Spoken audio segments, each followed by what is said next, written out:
Mesdames, Messieurs, bien le bonjour. Cette petite vidéo vise à présenter en différé une conférence qui a été réalisée le 30 septembre 2023 dans la commune de Saint-Hilaire-Luc et qui s'intéresse à la faune aquatique locale et notamment aux trajectoires historiques de la qualité et de la diversité des rivières et en particulier celle du Vianon. Allez, on rentre tout de suite dans le sujet. Pour faire connaissance avec la rivière, pour ceux qui ne connaissent pas, le Vianon, c'est une petite rivière, un petit bassin versant d'environ une centaine de kilomètres carrés, essentiellement forestier, près des 2 tiers, un petit peu agricole et très peu urbanisé. C'est un des principaux affluents d'un cours d'eau qu'on appelle la Luzège et qui est lui-même un affluent de la Dordogne, en Corrèze, et conflue dans la Luzège au niveau de la retenue de la vieille église. Le cours principal fait environ une trentaine de kilomètres de long. Si on rajoute les différents affluents, on se retrouve avec 70 à 80 kilomètres de rivière, les principaux affluents étant le Boucheron, l'Ambouérime, le Battu, pour ne citer que ces trois principaux-là. Donc, pendant la conférence, on était ici, au niveau de Saint-Hilaire, pour faire une présentation des résultats des différentes données qui existent sur cette rivière qui a été beaucoup étudiée. Alors, si on présente la rivière un petit peu de manière géographique, on voit ici l'étendue de l'altitude en fonction de la distance aux sources, hein, ici, et de la confluence avec le cours principal qu'est la Luzège. Donc sur la zone de plateau, on se retrouve avec des secteurs relativement plats, assez méandriformes, qui évoluent lentement. Et donc on a un cours d'eau qui fait entre 2 et 5 mètres de large sur cette zone-là.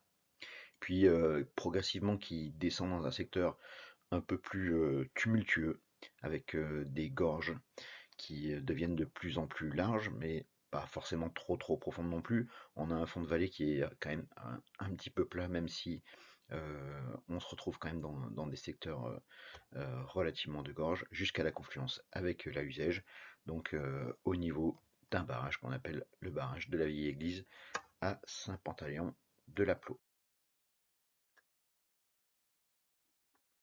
Pour poursuivre la présentation de la rivière, ce qu'on peut voir, c'est des hivers où il fait relativement froid. Voilà, l'hiver 2009, la rivière gèle par le fond. L'hiver 2012, elle est essentiellement gelée en surface.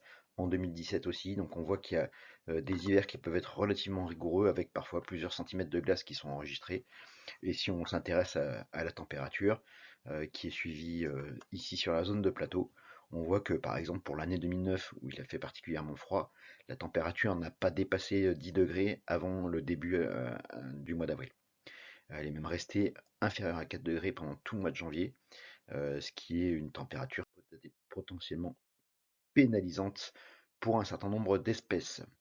Et puis, comme on est sur des secteurs granitiques, et ben, les cours d'eau sont relativement peu tamponnés et on se retrouve avec des étés qui sont un peu chauds, mais pas trop quand même, hein. On est dans le Massif central.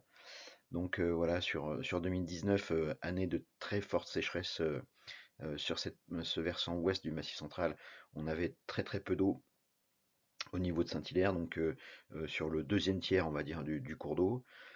Ça, c'est le Boucheron, un affluent, donc on voit qu'il n'y avait pas forcément beaucoup d'eau non plus. Et puis en 2020, Moulin de Chassagne, le Vianon, donc là on est sur la zone de plateau, hein, à la limite avec le début des gorges. On voit qu'il est toujours resté de l'eau, même sur les années relativement sèches, avec des températures qui restent assez mesurées. On voit que pour 2019 et 2020, on a des fluctuations, mais dans l'ensemble, les températures restent inférieures à 19 degrés, qui est une température de stress pour la truite. Ces températures sont dépassées ponctuellement selon les années, mais on reste sur des cours d'eau qui sont plutôt des petits cours d'eau du Massif central, assez peu sensibles à l'échauffement. Donc le Vianon, hein, c'est un cours d'eau qui a un régime pluvial, qui est lié donc aux précipitations sur un climat océanique à tendance montagnarde et un sous-sol granitique, voilà, acide, sans réserve, dans lequel ce sont les zones humides qui jouent un rôle majeur en matière de régulation du débit, mais aussi parfois des éléments liés à la physico-chimie de Si on s'intéresse maintenant à la qualité et la biodiversité du Viano, on va d'abord se poser la question de savoir comment évaluer l'état de santé des rivières finalement.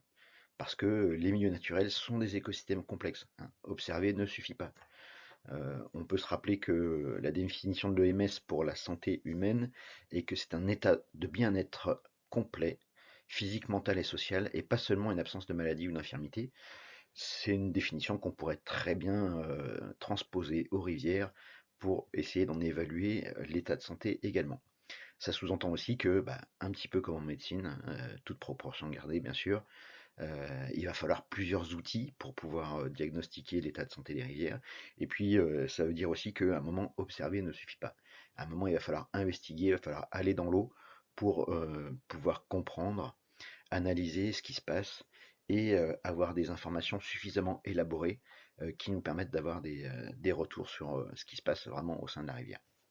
Donc on va s'attacher dans ce cadre-là à plusieurs composantes, hein, les principales étant les composantes chimiques, parce que la plupart des altérations, des pollutions se traduisent par des impacts chimiques.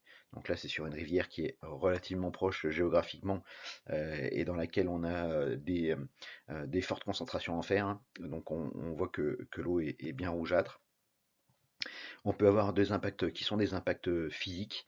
Donc là où l'idée c'est plutôt de modification de l'habitat. Voilà, ici on voit parfaitement un cours d'eau qui a été euh, relativement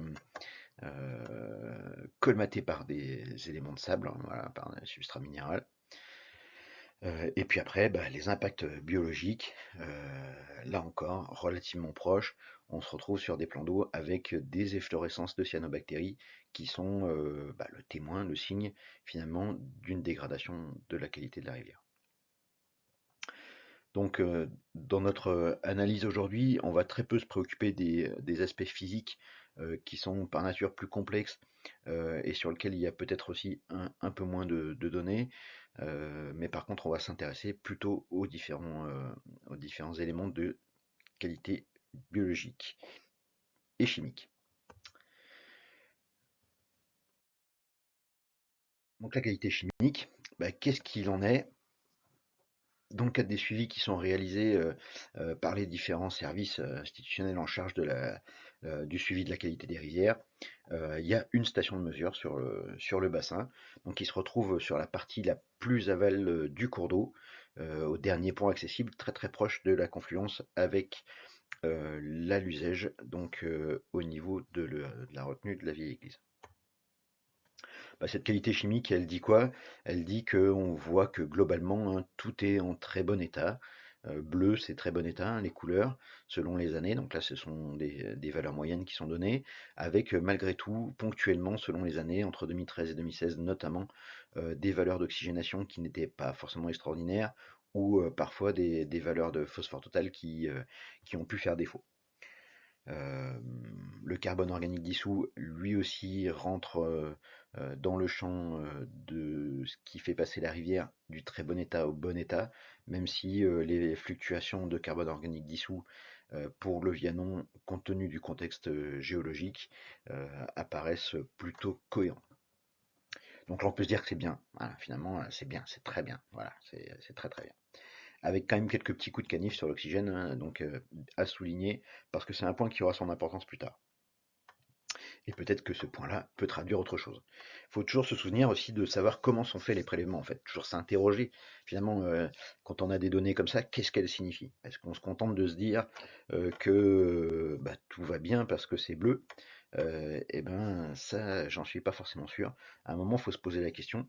Et si on prend une rivière comme celle du Vianon au niveau des gorges, donc avec un débit estival sur le mois de septembre là qui est proche de 150 litres par seconde, eh bien, en sachant qu'il y a un prélèvement qui est fait à peu près une fois par mois sur 6 mois de l'année sur la station de suivi, ben, en gros, ça veut dire que pour un paramètre donné, mettons l'ammonium, hein, où il va nous falloir moins d'un litre d'eau même, ben, prendre un litre d'eau une fois par mois, ça veut dire qu'on va prélever 0,6026% de la quantité d'eau qui passe. Donc autrement dit, on va avoir une, une représentativité qui va être somme toute relativement limitée. Et je pense qu'il faut toujours avoir ça à l'esprit, qui est que dans ces conditions, un phénomène qu'on va pouvoir observer, on va pouvoir dire il est présent, mais un phénomène ou une dégradation que l'on n'a pas observé, ça ne veut pas forcément dire qu'il n'y en a pas, ça peut vouloir dire tout simplement qu'on ne l'a pas mesuré, ce qui est très différent.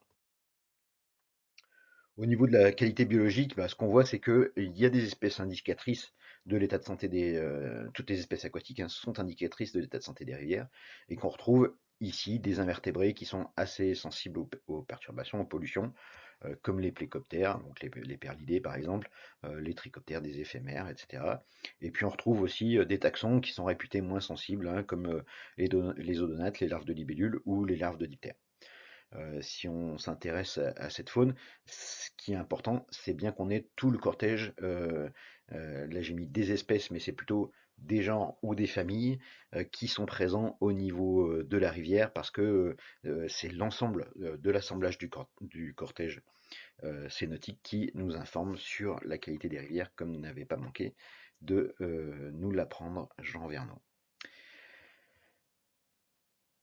Sur Vianon, hein, quand on regarde la qualité telle qu'elle est donnée, pareil par les suivis institutionnels, on a une valeur qui est donnée sur 1, donc là qu'on a euh,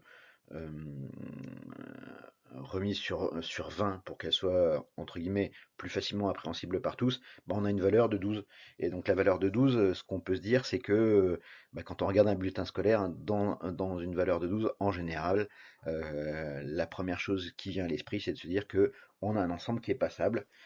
Voilà, l'élève ne propose pas un travail suffisamment approfondi en activité pour acquérir correctement les notions utiles en évaluation. Et donc on pourrait se dire que c'est un petit peu la même chose avec le Vianon, même si on n'en est pas forcément tout à fait là, parce que les grilles de qualité qui existent nous disent que cette valeur finalement de 12 sur 20 au niveau de la faune aquatique représente une eau de bonne qualité, un milieu de bonne qualité, donc qui est en bon état écologique. Voilà. Donc on a une bonne qualité chimique qu'on a vu ici tout à l'heure, et puis on a une bonne qualité biologique, donc les deux font qu'on a un bon état écologique de la masse d'eau Vianon, ce qui est a priori plutôt une bonne nouvelle, même si on peut s'interroger sur le fait qu'une valeur de 12 sur 20 corresponde à un bon état. Donc les objectifs de la directive cadre, donc ça c'est la directive cadre européenne sur l'eau, hein, qui fixe ces éléments, ces objectifs et puis cette notion de bon état, hein. Ces objectifs, ils ont été définis pour qu'on ait toutes les masses d'eau qui soient en bon état à l'horizon 2015, avec des dérogations pour certaines en 2022, puis en 2027 pour celles sur lesquelles l'atteinte du bon état est beaucoup plus hypothétique. Donc il faut se rappeler, hein, quand même, que la réglementation, c'est la première loi sur l'eau de 92, qui dit que l'eau c'est le bien commun de la nation, c'est un élément qui est important.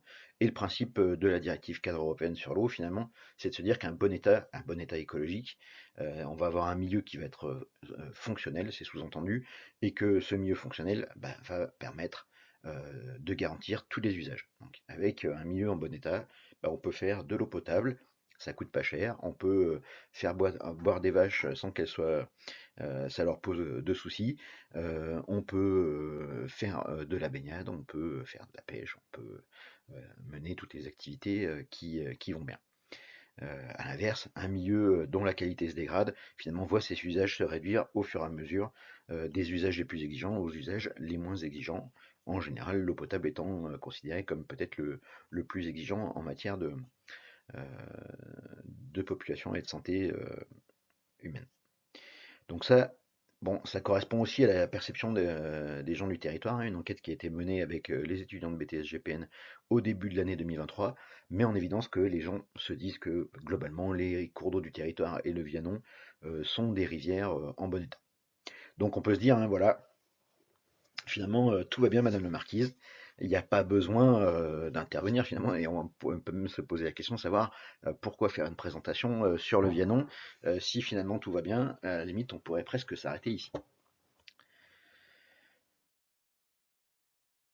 Et est-ce que tout va bien vraiment? Alors ça, c'est la question qu'il faut toujours se poser, quoi. Et ça, c'est ce que nous disait Jérôme Cahuzac, hein, parfois, un caillou dans la chaussure, c'est quelque chose de douloureux. Et la meilleure façon de régler son compte à la part d'ombre qu'on peut avoir, c'est d'affronter la réalité. Et alors la réalité, qu'est-ce qu'elle est pour le Vianon? Eh ben là, sur le Vianon, on retrouve toutes les altérations représentatives de celles qu'on rencontre en Corrèze et qui sont recensées dans le plan départemental de gestion piscicole de la Fédération de pêche et de protection des milieux aquatiques.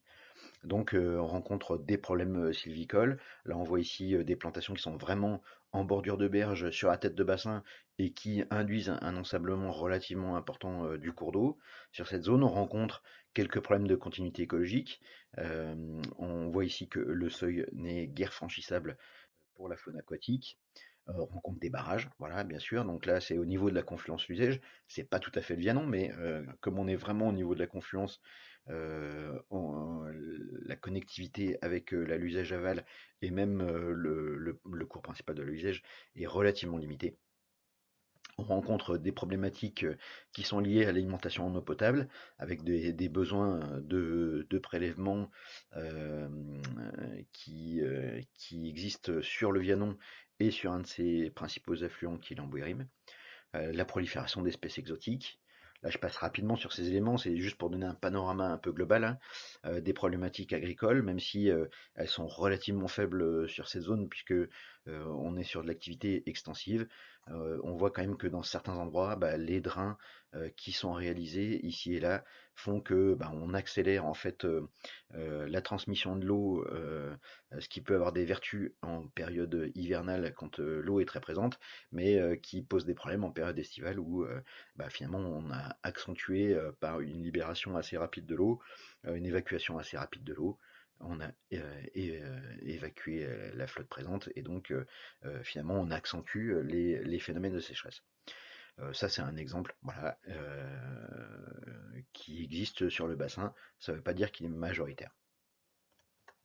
Et puis les autres soucis qu'on peut rencontrer, c'est la présence de plans d'eau hein, qui vont avoir un effet notamment sur le réchauffement de la rivière, et puis parfois y compris aussi eux-mêmes en termes de continuité écologique. Donc là, on ne peut pas dire que sur le Vianon, il y ait énormément de problèmes, d'altération, de dégradation de la rivière, mais par contre, c'est une somme de petites choses qui, prises une par une, finalement, posent des problèmes qui sont très modestes, voire presque marginaux, on pourrait penser, mais qui, à l'échelle du bassin, cumulées les unes aux autres, bah, font que la rivière, malgré tout, se dégrade, et c'est ce qui explique aussi qu'on ait une note finalement de 12 sur 20 au niveau des suivis biologiques. Si on regarde les poissons, hein, les poissons, ce sont des habitants permanents des rivières. Et donc, en ça, c'est des formidables indicateurs de l'état de santé des rivières, hein.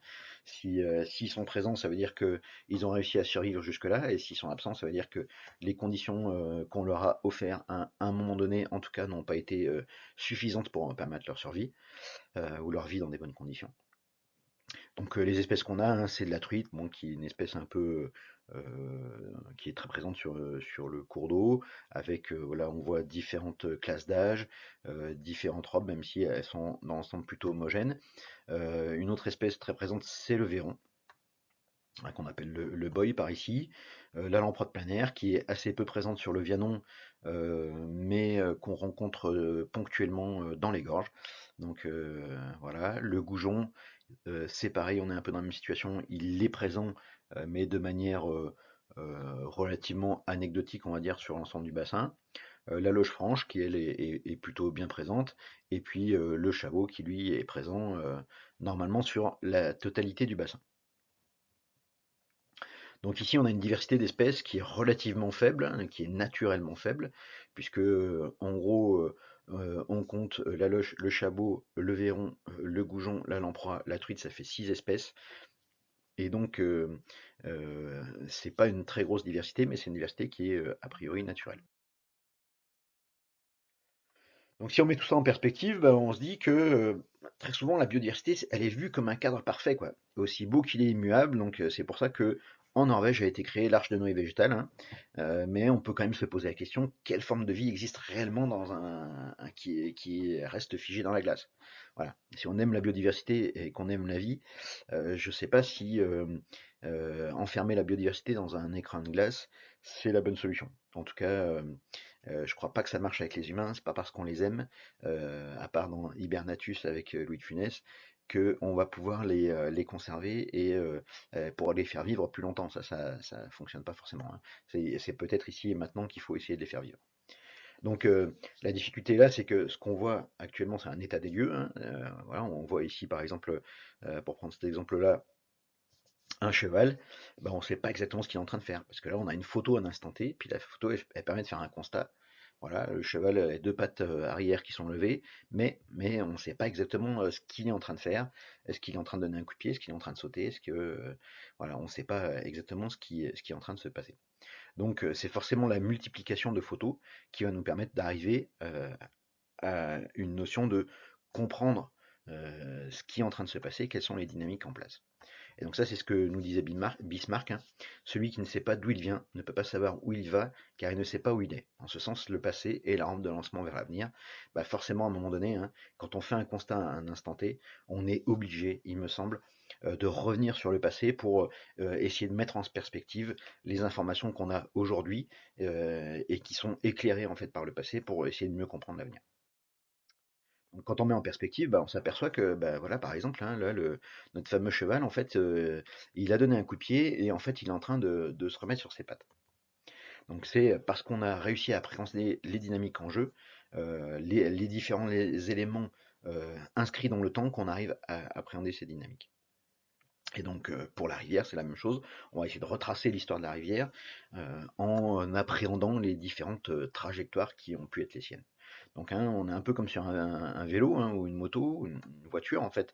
Hein, les cours d'eau, ils suivent une trajectoire, et puis après, selon la trajectoire qu'ils suivent, eh ben, en fait, ces trajectoires, elles vont conditionner aussi la façon dont ils vont pouvoir réagir, parce que quand il y a une trajectoire qui est engagée, on ne peut pas forcément s'en dégager automatiquement. On sera amené à en reparler.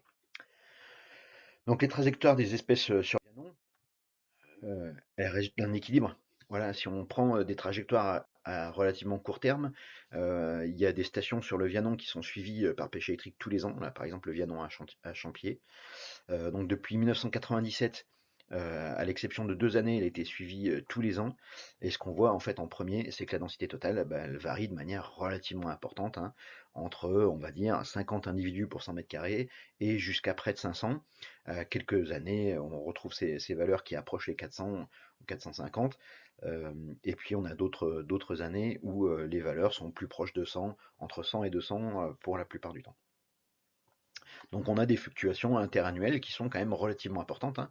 Voilà, et parfois sans transition, c'est-à-dire qu'on peut passer de 400 à 50 d'une année à une autre, ou de 100 à 400 sans qu'il y ait nécessairement des transitions entre les deux. Si on regarde un petit peu comment tout ça évolue, bah là, en bleu, vous avez l'évolution de la proportion de truites hein, dans le peuplement en place. Et puis en noir, vous avez ces densités totales là, que j'ai repris pour le Vianon et le Boucheron, donc qui sont les deux stations qui sont suivies tous les ans sur les mêmes années, les mêmes périodes, bah, justement afin de mieux appréhender et d'appréhender le plus possible ces dynamiques.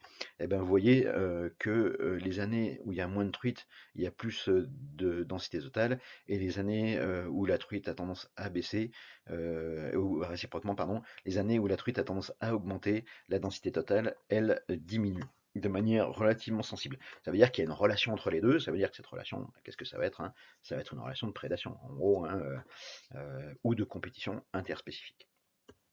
Donc là, si on reprend les autres espèces, voilà ce qu'on obtient. Alors, je vous ai mis ici parce que, voilà, pour gagner un petit peu de temps, on va aller directement à l'essentiel, mais l'idée c'est de mettre en évidence à quoi sont liées ces fluctuations. Et ce qu'on voit sur le Vianon, c'est que ces fluctuations, elles ont l'air d'être très liées au débit printanier de la rivière. Donc là, on a une station de suivi de la banque hydro, pas sur le Vianon, mais sur la Luzège, qui est donc le cours principal du bassin Luzège, hein, dans lequel le Vianon conflue. Et ce qu'on voit que c'est, par exemple, pour février 2004, ben, on a un débit à plus de 60 mètres cubes par seconde, ce qui est quand même relativement important pour cette rivière-là, correspond à une crue décennale, en gros. Et donc, ce qu'on voit, c'est que cette année 2004, eh ben, en fait, on a une forte réduction des truites, mais une augmentation des autres. Ça signifie ça, qu'est-ce que ça signifie? Ça signifie que, finalement, probablement, l'hypothèse, c'est que les crues ont eu un effet sur la survie des juvéniles de truites. En tout cas, c'est ce qu'on voit dès qu'on s'intéresse aux différentes classes d'âge. Donc la truite se réduit en abondance, et comme il y a une diminution de la truite, bah, les autres espèces, quand elles se reproduisent, elles se développent de manière beaucoup plus importante, puisqu'elles subissent une prédation qui est moindre. A l'inverse, les années où la reproduction est bonne, comme ici, eh ben, en fait, on va avoir beaucoup de juvéniles de truites, et donc les autres espèces, bah, quand elles se reproduisent un petit peu plus tard, finalement, elles vont subir une prédation un peu plus importante. Donc l'équilibre dynamique, qu'est-ce qu'il dit? Il dit que finalement, quand on a des crues printanières relativement fortes, bah, ça va avoir un effet significatif sur les alevins de l'année. Alors, soit que la truite s'est mal reproduite, ce qui arrive aussi, soit qu'elle s'est bien reproduite, mais que les alevins sont emportés par le courant ou asphyxiés à la faveur des déplacements de substrat. Et puis, cette destruction des alevins de l'année va permettre la prolifération des autres espèces. Donc, on peut penser que les rôles ont ici, les crues ont un rôle structurant sur les populations de truites, et que là découle toute la dynamique de l'écosystème et réciproquement. Donc ça, c'est un élément important. On voit que cette dynamique, c'est une dynamique qui est finalement interannuelle et qui exprime des trajectoires relativement courtes, mais qui vont conditionner aussi des trajectoires à plus long terme. Après la pluie, le beau temps, ben, les sécheresses s'étant développées pas mal ces dernières années, ce qu'on voit, c'est en particulier depuis 2009, les sécheresses relativement importantes semblent avoir des effets sur les espèces piscicoles, et en particulier sur le chabot ici, qui semble avoir déserté complètement le boucheron depuis 2019. Donc avant 2019, hein, pour présenter un peu l'état de la rivière, ben, on avait fait des sondages vraiment sur la tête de bassin du boucheron, par exemple. On n'avait pas trouvé de chabot sur d'assez longues distances. Donc on pense que c'est une limite de répartition naturelle peu ou prou qui se retrouve là, et puis qui permet à l'espèce de progresser avec des avances relativement faibles, hein. Donc la couleur marque, on va dire, l'état de la population. Donc là, c'est une abondance faible. Et puis après, ben, en dessous des étangs du boucheron, de l'étang du boucheron, on a une densité qui est bonne, donc on va dire forte. Voilà, donc cet étang est en dérivation et réchauffe assez peu l'eau. Et puis après, par contre, en dessous de l'étang de Charneuve, on a une diminution de l'abondance, puisque la dérivation n'est pas toujours fonctionnelle. Et donc, on a une abondance qui est relativement moyenne ici, et puis qui revient ici. Donc là, on est bien sur une capacité d'auto-épuration et de récupération du cours d'eau. Tandis que sur le Vianon, bah, la station qu'on a au niveau de Champier montre que globalement, l'abondance est bonne sur les dernières années avant 2019.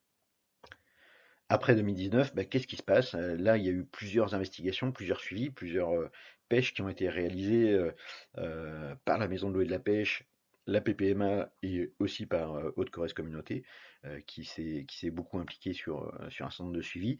Et ce qu'on voit, c'est que bah, le chabot a disparu d'à peu près toutes les stations du boucheron, à l'exception vraiment de la tête de bassin. Donc là, c'est peut-être que cette zone qu'on pensait être la limite d'aire de répartition, on en est probablement vraiment pas loin, puisqu'on a eu un chabot capturé sur à peu près 500 mètres.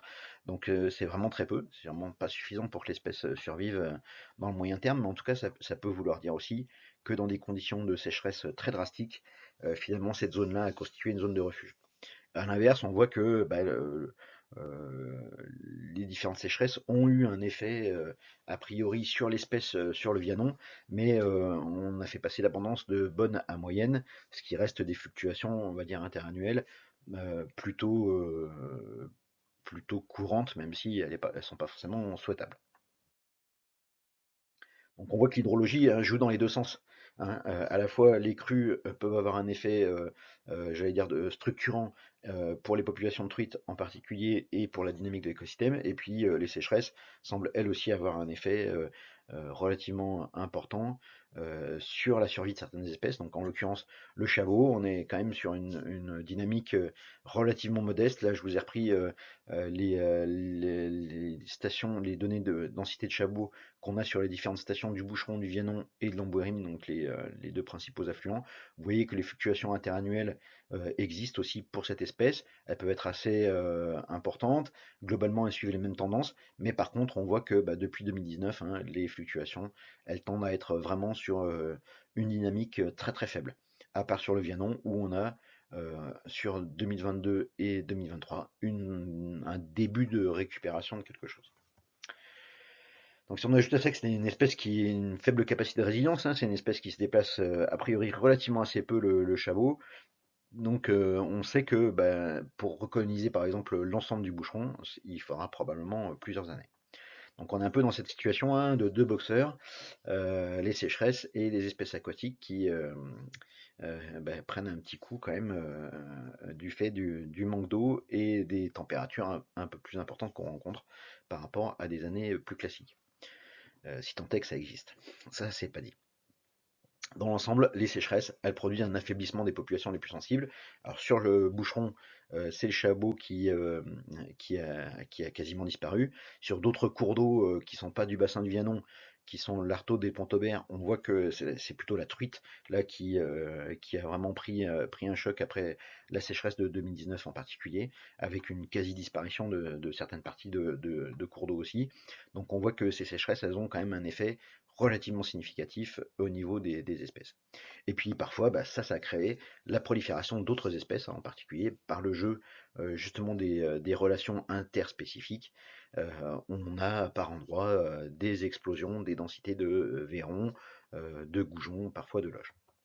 Donc dans l'ensemble, on peut se dire que les sécheresses, elles mettent à mal les populations d'espèces sensibles, hein, en particulier, et que ça crée une dynamique au niveau des espèces tolérantes qui, elles, rencontrent beaucoup moins de difficultés.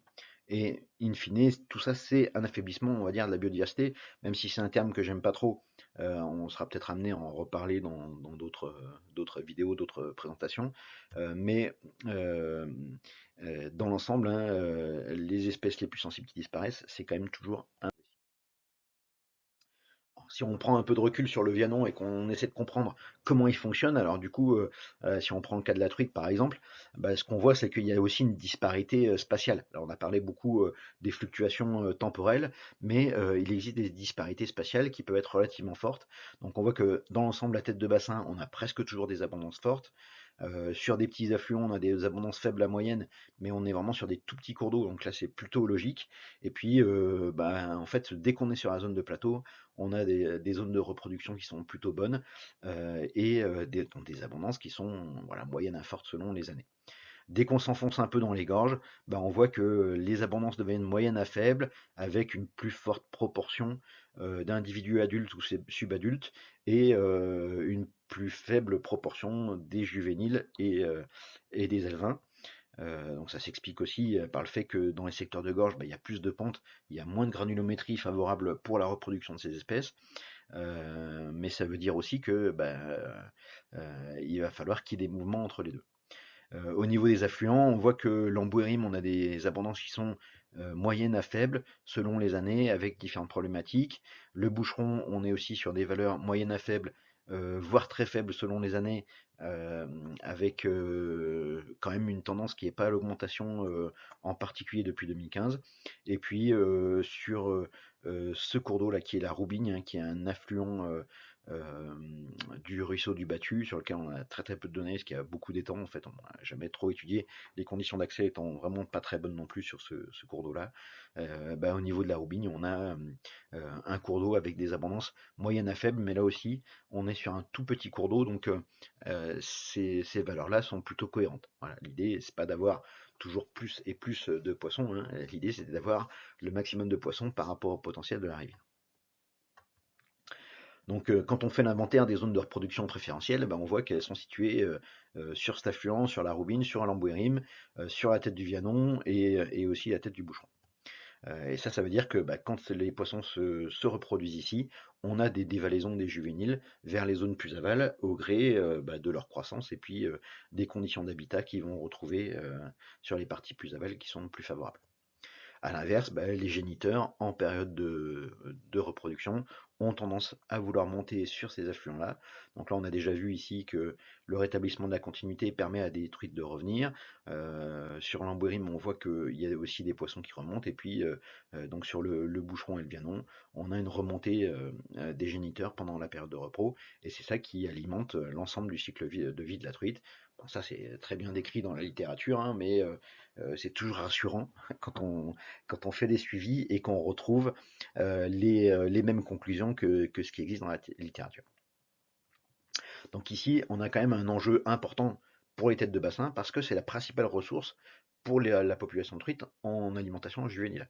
Donc ces têtes de bassin, si on ne les préserve pas, en fait finalement, si elles se dégradent autant que la partie aval ici où on a 12 sur 20 au niveau des valeurs d'invertébrés, si ces valeurs-là, elles sont aussi dégradées, finalement on va finir par affaiblir le stock de juvéniles.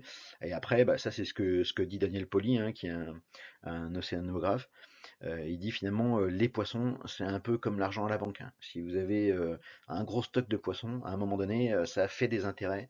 Et donc vous vous retrouvez avec plus d'intérêt à la fin de l'année si le stock il est important. Et à l'inverse, plus vous appauvrissez votre stock et plus les intérêts qui vont être produits vont se réduire. Alors après, on sait que sur la truite en particulier, il n'y a pas forcément de lien direct entre les géniteurs d'une année et les juvéniles de l'année suivante, mais dans l'ensemble, le stock global, s'il est considérablement affaibli, il ne faut pas s'attendre à ce que l'espèce puisse se restaurer très très facilement non plus.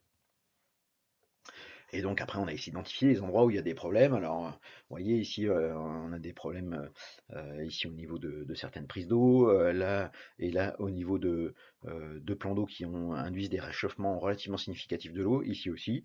Et puis par endroit, on a des endroits avec des ICPE euh, où il n'est pas montré qu'il y a des problèmes de qualité, mais où on retrouve très très peu de poissons. Donc il est possible qu'on n'ait pas encore trouvé la source réelle du problème.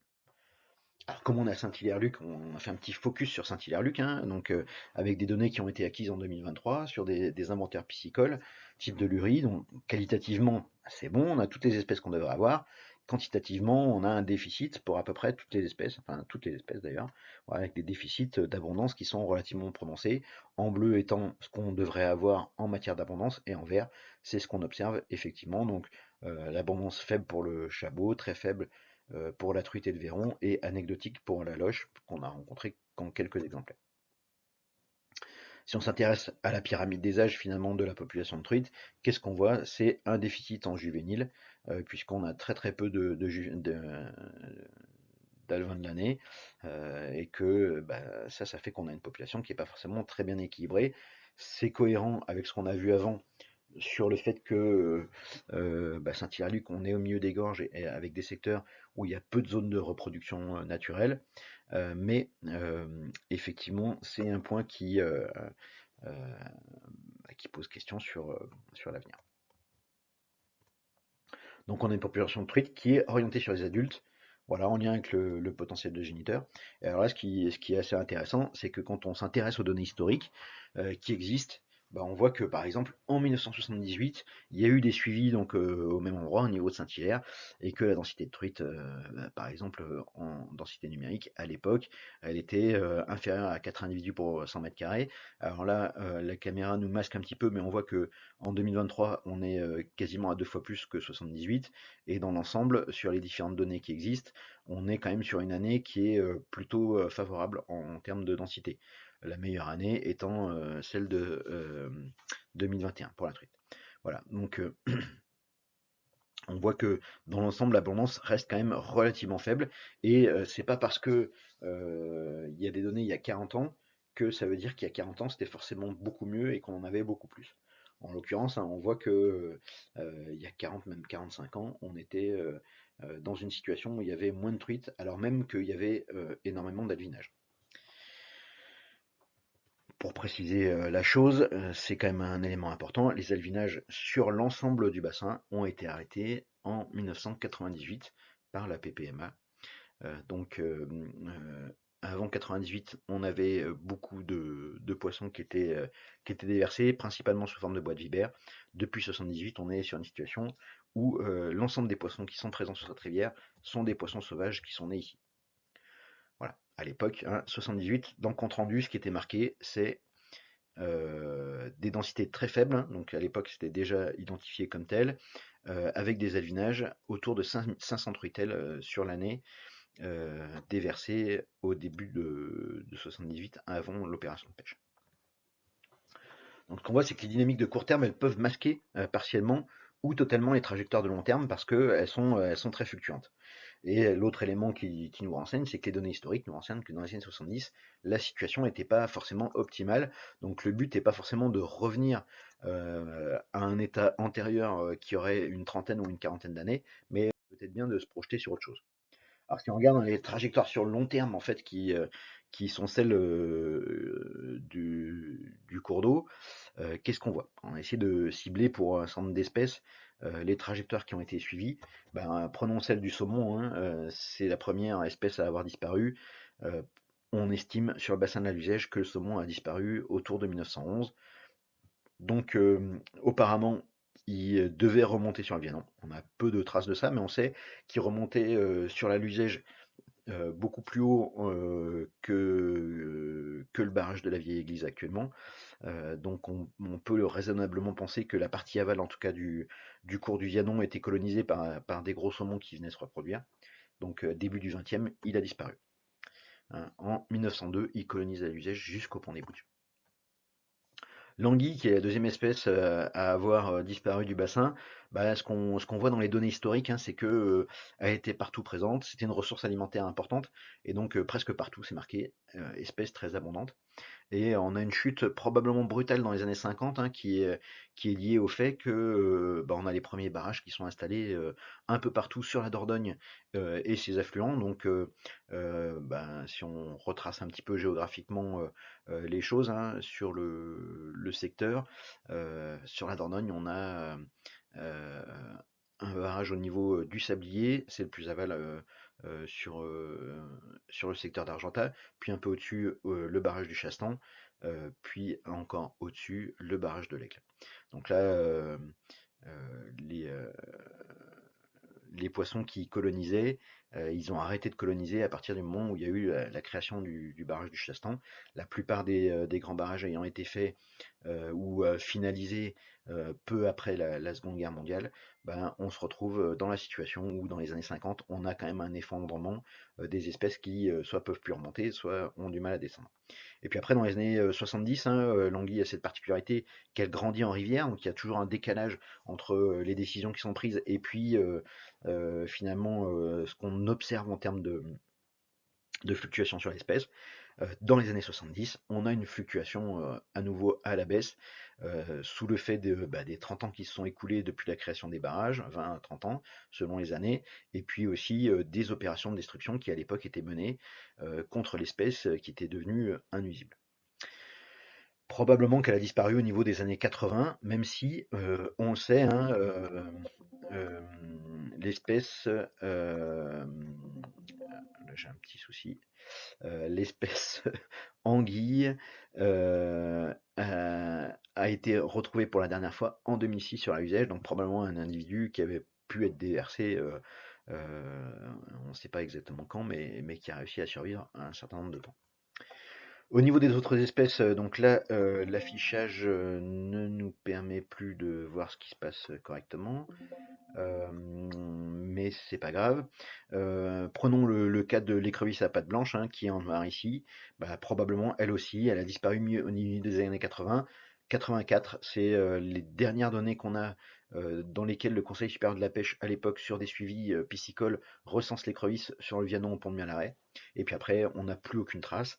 Donc depuis, on va dire, le milieu des années 80, très probablement, elle a disparu, avec elle aussi suivant des fluctuations qui l'ont amené à disparaître. Donc on voit que sur le bassin, tout à l'heure on disait on a 6 espèces de poissons. 6 espèces de poissons, bah, il faut considérer qu'il y a 2 espèces de poissons et une espèce d'écrevisse déjà qui avaient disparu quasiment depuis une trentaine ou une quarantaine d'années, sans forcément qu'on en soit tous conscients ou informés. Et puis, bah, si on prend le Chabot par exemple, hein, on voit aussi lui des fluctuations. Alors les fluctuations, on les a faites un peu comme ça, c'est imagé, c'est indicatif pour essayer de déterminer au-delà des fluctuations interannuelles des tendances. Bah, on voit qu'il y a eu parfois des baisses, et puis bah, là, le Chabot qui est aux portes de la disparition sur le bassin, en tout cas plutôt mal en point, donc il est sur une phase d'affaiblissement relativement importante, en espérant qu'il puisse se reconstituer. Et puis la truite c'est difficile de savoir, puisque effectivement, comme on disait tout à l'heure, hein, il y a eu des allunages jusqu'à la fin des années 90 qui font que on a du mal à savoir avant quel était l'état réel de la population. En tout état de cause, on doit pouvoir considérer malgré tout qu'il y a eu un affaiblissement entre les années 50 et 60, peu après aussi la création des grands barrages. Pourquoi? Parce que on voit par exemple sur la Luzège, au niveau du barrage de la Vieille Église, que en dessous de ce barrage, chaque année, on a des poissons de très grosse taille en fait qui remontent depuis la Dordogne et qui viennent se reproduire au pied du barrage. Donc ça veut dire que on devait avant la présence des différents ouvrages très probablement avoir des truites qui remontaient depuis la Dordogne et qui venaient se reproduire sur la Liège, sur le Vianon, peut-être même sur les parties aval de ces deux rivières-là. Donc probablement qu'on a eu, au moment du fractionnement du cours d'eau, un affaiblissement dans les années 50 avec bah, là des fluctuations qui vont plus ou moins à la baisse ces dernières années, en particulier depuis 2019 et puis les sécheresses où on voit quand même un petit affaiblissement, mais dans l'ensemble des fluctuations qui plus qu'une disparition en elle-même. Donc la réalité du Vianon, hein, c'est quoi? C'est une trajectoire qui a conduit à la perte de trois espèces et une quatrième qui a presque disparu d'un sous-bassin. Les espèces exigeantes bah, disparaissent des rivières et puis ensuite elles disparaissent des mémoires. Pourquoi est-ce qu'on dit ça? C'est parce que si on demande aux habitants du territoire ce qu'il y a ou ce qu'il y avait comme espèce de poisson sur le Vianon, bah, c'est ce qu'on a fait dans l'enquête avec les étudiants de BTS GPN en début d'année. On s'aperçoit que personne ne cite le saumon ou personne ne cite l'anguille, qui ont disparu depuis suffisamment longtemps pour que la mémoire de leur présence ait elle aussi disparu. Au niveau de la qualité biologique, eh ben, là, j'ai repris toutes les données qui existaient en matière d'invertébrés aquatiques, donc avec les notes sur 20 quand elles existaient à l'époque de ce qui s'appelait les IBGN, hein, les indices biologiques globaux normalisés, et sur lesquels on a une continuité qui permet de comparer les notes aujourd'hui. Bah, on voit que bah, déjà dans les années 80, il y avait des secteurs à 12, 13 sur 20, 90, 14 sur 20, là c'était pas trop mal. Là entre 97 et 2000, on est à 13, 11,5. En 85, on est à 16. 11,5, 14, on voit que les notes, elles n'étaient pas forcément, dans les années 80, forcément formidables. Ce qui est intéressant, c'est le pont de la Forêt avait déjà été suivi dans les années 80, 1983. Là, à l'époque, on avait une note de 17 sur 20, ce qui était quand même plutôt pas trop mal. Donc on a une qualité biologique plutôt disparate et relativement variable dans le temps. 2004, on a fait une étude un peu plus importante avec un travail de stage qui était celui de Clément Tisseuil, qui a travaillé sur des IBGN sur l'ensemble du bassin. Et puis, bah, lui, qu'est-ce qu'il a pu observer? C'est des valeurs qui sont nettement plus importantes hein, au début des années 2000, 20 sur 20, 18 sur 20, 16 sur 20, 17, 19, 17. En gros, on va pas dire que c'est très bien, mais on va dire que c'est la situation normale de n'importe quel cours d'eau du Massif central. Finalement, si on s'intéresse à l'histoire, dans la façon dont ont été conçus les IBGN, et finalement, ce que dit Verneau, c'est que la note de 20 sur 20, elle correspond au meilleur compromis entre la nature et la diversité de la faune, et que finalement, c'est ça la situation normale. En fait, c'est 20 sur 20, c'est 18 sur 20, dès qu'on est sur les têtes de bassin. À l'inverse, c'est dès qu'on a une diminution, finalement, qu'on se retrouve avec une, euh, une aptitude biogène, puisque c'est comme ça que c'est ça que mesure l'IBGN, hein, c'est une aptitude biogène qui est plus faible. Et après, il faut interroger les causes. Est-ce que cette faiblesse de l'aptitude biogène, cette capacité plus faible du cours d'eau à héberger de la faune aquatique, est-ce qu'elle est naturelle, parce qu'on a des habitats qui sont naturellement peu diversifiés, par exemple, ou est-ce qu'elle est anthropique liée à des problématiques d'aménagement du bassin? En l'occurrence, là, on est quand même proche de la référence sur à peu près tous les sites, ce qui est quand même plutôt un bon signe. Et puis 2013, ben, en fait, il n'y a pas eu vraiment de données en dehors des données acquises dans le cadre des suivis réglementaires.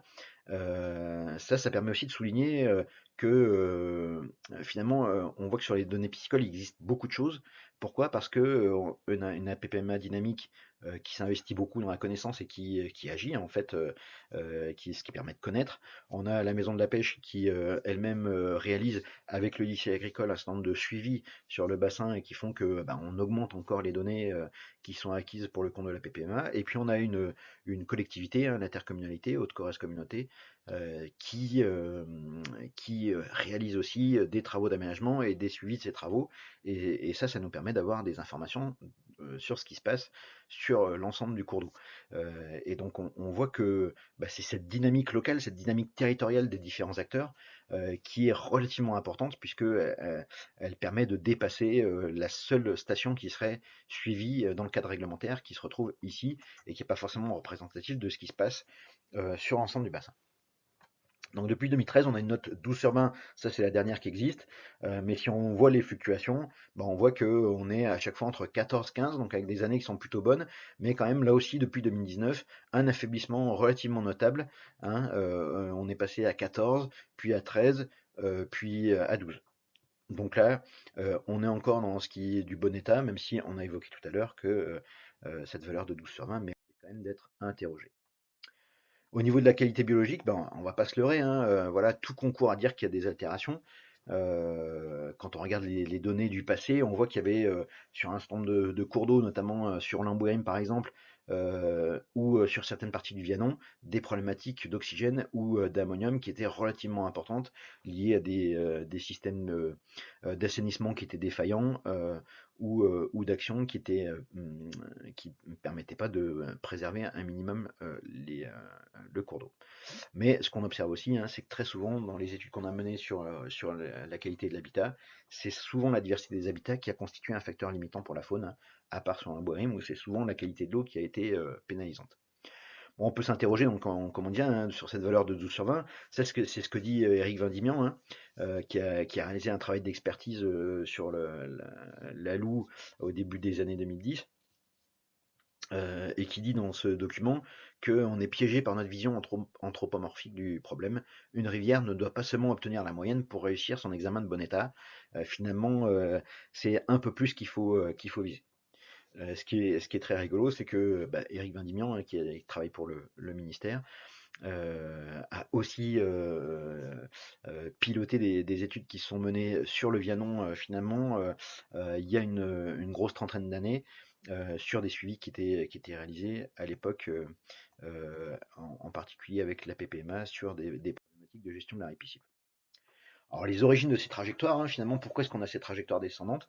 Bah, ça c'est un peu ce que nous dit Enrico Malatesta, qui se met en chemin et se trompe de route, ne va pas où il veut, mais où le mène le chemin qu'il a pris. Bah, on va voir où nous mènent les chemins qu'on a pris. Sur le Vianon, hein, la trajectoire, elle semble quand même lentement mais inexorablement descendante. Et ailleurs, qu'est-ce qui se passe? Bah, c'est toujours important de se dire, bah voilà, on peut faire le constat d'une situation de dégradation finalement, mais cette situation de dégradation, euh, qu'est-ce qu'elle représente par rapport au cours d'eau qui se retrouve à côté? Donc ça, c'est Charles-Maurice Talleyrand de Périgord, hein, qui disait: quand je m'examine, je m'inquiète, quand je me compare, je me rassure. Donc voilà, nous on est sur cette trajectoire-là. Bah, si on prend des cours d'eau qui sont relativement proches, hein, le cours d'eau de l'Artaud que j'évoquais tout à l'heure, bah, on est sur un cours d'eau qui était déjà de moins bonne qualité au début des années 90. Avant les années 90, sur ce cours d'eau-là, bah, on n'a aucune donnée. Et puis qui, depuis 2019, est quand même sur une phase descendante un peu plus forte que celle du Vianon. Et puis l'exception, par exemple, c'est, alors j'ai pris que 3 exemples, hein, ici, mais c'est un peu la Triouzone, à l'aval du barrage, de Neuvic. Pourquoi? Parce que celui-là, il suit une trajectoire qui est clairement montante. Cette trajectoire montante, elle est liée à quoi, hein? On la retrouve, beaucoup à partir des années 90 et 2010. C'est que, finalement, elle est liée, au fait que dans les années 80, ce cours d'eau était considéré comme, hors classe en matière de qualité. Donc on était vraiment sur, un niveau de dégradation qui était tel que, les services de l'État considéraient qu'il rentrait dans aucune grille finalement. Et puis le débit qui était laissé, pour la vie de la rivière, ce qu'on appelle le débit réservé, était à l'époque de 10 litres par seconde, donc ça faisait pas forcément beaucoup, hein. Et puis dans les années 90, avec l'avènement de la loi sur l'eau, ce débit est passé à 70 litres par seconde. Donc du coup, ça induit quand même une amélioration significative. Et puis en 2012, avec l'augmentation finalement à nouveau du débit réservé sous l'effet du changement de concession et de nouvelles réglementations plus favorables en matière environnementale, bah là on a quasiment doublé par deux la quantité de truites présente sur le cours d'eau, puisqu'on est passé à un débit de 315 litres par seconde, qui lui a un impact très très positif sur la rivière. Au-delà du Vianon, hein, bah, dès qu'on sort du territoire, on voit se multiplier les situations qui sont encore plus problématiques. Donc là, c'est la Vanelle, par exemple, au gué du Puy-de-Train. Bah voilà, le cours d'eau a pas forcément l'air d'être hyper engageant sur cette zone. Et le propriétaire, Monsieur Guyot, nous disait bah, des truites, ici, il n'y en a plus depuis longtemps. Et il nous disait le seul qui y venait à la truite, c'est le vieux Portugais du village. Mais il est comme nous, il vieillit. Il a bien passé les 70. Et les autres, maintenant, c'est fini, ils viennent plus pêcher ici avec des petits blancs. Et c'est vrai que sur ce cours d'eau-là, bah, on voit que la truite est plus du tout présente. Et donc, du coup, bah, finalement, on a une désappropriation, une désaffection de la rivière par les pêcheurs qui ne retrouvent plus finalement les espèces qu'ils cherchaient. Si on prend le poireau bord de Brune, hein, par exemple, ça c'est des données qui ont été acquises par la Fédé de pêche en 2014, bah, ce qu'on voit c'est que là on est quand même sur une situation relativement problématique. Les espèces qu'il devrait y avoir, elles sont en bleu, hein, truite, verron, loche. Ben, en fait on a quelques verrons qui sont présents, anecdotiques. Les deux autres espèces elles ont disparu. Et puis finalement l'ombre n'est pas présent non plus. Et on a de la perche qui est présente en abondance très forte alors qu'elle ne devrait pas être présente. Bon, voilà, ça c'est des eaux relativement fortes, relativement chaudes, pardon, qui, euh, qui conduisent en fait à cette situation. Et puis après un autre exemple, hein, c'est l'arc à Trest, Tretz, Tretz. L'arc à Tretz, il y a une petite erreur qui, dans les Bouches-du-Rhône, hein, un site qu'on a prospecté cette année et sur lequel on a trouvé une absence totale de poissons.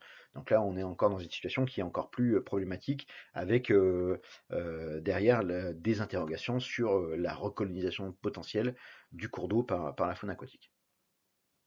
Donc ce qu'on voit, hein, c'est que nous, on est quand même sur un territoire avec des populations piscicoles qui sont autonomes, et puis des acteurs, hein, que ce soit au niveau de l'intercommunalité ou de la PPMA et de la fédération de pêche, qui interviennent sur les milieux et non sur les espèces. Donc là, le fait d'avoir des acteurs qui sont concernés par les cours d'eau et qui portent une attention constante aux cours d'eau, bah, fait que finalement on voit aussi les dégradations et on arrive peut-être entre guillemets plus facilement à les limiter. Bon, si on dézoome encore un petit peu, hein, sur le Grand Bassin d'Ourgaronne, ce qu'on voit, c'est une progression des états médiocres et mauvais, en fait, hein, finalement, sur les derniers rapportages européens. En sachant que à Dourgaronne, c'est le bassin le plus préservé de France continentale, finalement. Donc, du coup, on est quand même sur une situation qui est, dans l'ensemble, plutôt positive. Mais, quelque part, on peut se poser la question si tous les chemins se ressemblent, si à chaque fois on a des convergences finalement entre les différents cours d'eau, c'est peut-être que c'est pas un hasard en fait. Et donc là, c'est ça qui va nous amener à avoir ou à nous interroger sur ce qu'on a appelé la banalisation des cours d'eau, hein, à la suite des travaux de Hamid Lièvre et ses collègues au début des années 2000, hein, sur le Jura, qui avaient déjà émis cette hypothèse. Et ce qui est intéressant, c'est on retrouve la même chose, hein. L'idée, c'est quand même de se dire, c'est quoi la banalisation? Bah, la banalisation, ça commence par la banalité. La banalité, c'est ce qui est commun sans originalité. Ça, c'est ce que nous dit le petit Robert. Donc la banalisation, ça veut dire que ça va être un processus, une dynamique d'uniformisation des milieux. Finalement, on va se retrouver avec tous les milieux, toutes les espèces qui vont tendre à l'uniformisation. On voit ici hein, une banalisation des milieux naturels franciliens, les nuisances environnementales, avec la banalisation de la biodiversité. En Franche-Comté, limiter la banalisation des milieux naturels. Si on reprend l'ensemble des éléments, on s'aperçoit que très rapidement, que ce soit en termes d'habitat, que ce soit en termes d'espèces, et à peu près quelles que soient les espèces, on a finalement cette situation où la faune tend à se banaliser. Donc c'est là que se joue en jeu de la perte de la biodiversité, hein. C'est dans la disparition des espèces sensibles et des espèces spécialisées. Donc cette banalisation, finalement, va avoir des causes techniques, des altérations, des dégradations, des pollutions. Ça, on va passer rapidement parce que je pense que c'est évident pour tout le monde. Mais par contre, on a essayé récemment de s'interroger sur les causes sociales institutionnelles qui étaient liées à la façon de concevoir et de gérer les milieux naturels et des effets que pouvaient avoir ces causes-là sur la modélisation. Parce que finalement, ça peut être des éléments avec des courroies de transmission. Ben, un des premiers effets, par exemple, c'est la baisse des exigences. Si on prend le cas des nitrates, avec quelque chose qui est transposable à d'autres paramètres, hein, mais là on a repris pour l'exemple trois grilles de qualité pour les nitrates qui ont été établies au fil du temps, hein. Les premières qu'on a retrouvées, les plus anciennes, c'est celles de Nisbet et Verneau, qui datent de 1970. Puis après, ce qui est devenu à l'époque, il n'existait pas de réseau de suivi, hein, puisque les premiers réseaux de suivi se sont mis en place à ma connaissance, dans les années 80, après le premier inventaire national de la pollution en 71. Donc du coup, les premières grilles, ben, visaient à définir un petit peu l'état des rivières, les caractériser, et puis après, petit à petit, se sont mis en place des suivis plus institutionnalisés. Donc le SECO, dans sa deuxième version en 2003, finalement, est le fruit de la loi sur l'eau de 92, et puis les grilles de la directive cadre européenne sur l'eau. Donc là, j'ai mis 2009, c'est les premières grilles qui existaient, et 2019, les dernières. On voit l'évolution de ce qui s'est passé en termes de qualification de l'état pour les nitrates. Donc en 70, hein, Nisbet et Verneau nous disent 1 mg par litre de nitrate, c'est un état très bon en gros pour les rivières. Voilà. En 2003, on est sur 2, donc voilà, entre 1 et 2, ça fait pas beaucoup de différence, hein, mais c'est la moitié quand même, hein. Voilà, on a doublé la valeur du seuil. Et puis, bah, dans la DCE, c'est 10. Voilà, on est passé sur une valeur de 10 qui correspond au très bon état. Donc là, il faut bien être conscient, on va en reparler après, mais que ce très bon état, c'est pas l'état qui est recherché celui-ci, hein, c'est l'état de référence. Si on prend le seuil de situation normale, entre guillemets, bah, il était donné par Nisbet et Verneau à 3 mg par litre. Et puis il était à 10 dans le SECO, donc dans les années 90-2000. Et donc c'est intéressant de voir que ce qui, dans les années 90, était du ressort de ce qu'on appelait finalement le bon état, bah, aujourd'hui, c'est devenu le très bon état. On voit qu'il y a une espèce de glissement finalement qui s'opère entre les deux. J'attire l'attention du public très sagace sur le fait que on est ici sur une valeur de bon état, pardon, qui est à 50 mg par litre. Donc on a abaissé le seuil, finalement on l'a divisé par 5 celui-ci. Et cette valeur-là, elle est relativement importante, vous allez voir pourquoi après. Parce qu'après, j'ai parfait pour tous les éléments intermédiaires, mais si on regarde après le seuil du plus mauvais état, finalement, qu'est-ce qui caractérise une mauvaise qualité vis-à-vis des nitrates? Bah, ce qu'on voit, c'est que dans les années 70, Nisbet et Verneau avaient considéré que c'était 15, en gros très défavorable, hein, ils avaient noté. Donc là, ça veut dire que probablement à l'époque, ils avaient très très peu rencontré, voire pas de valeur supérieure à 15 mg par litre, ou alors ces valeurs-là correspondaient à des situations de pollution avérée. Donc pour eux, c'était la situation normale.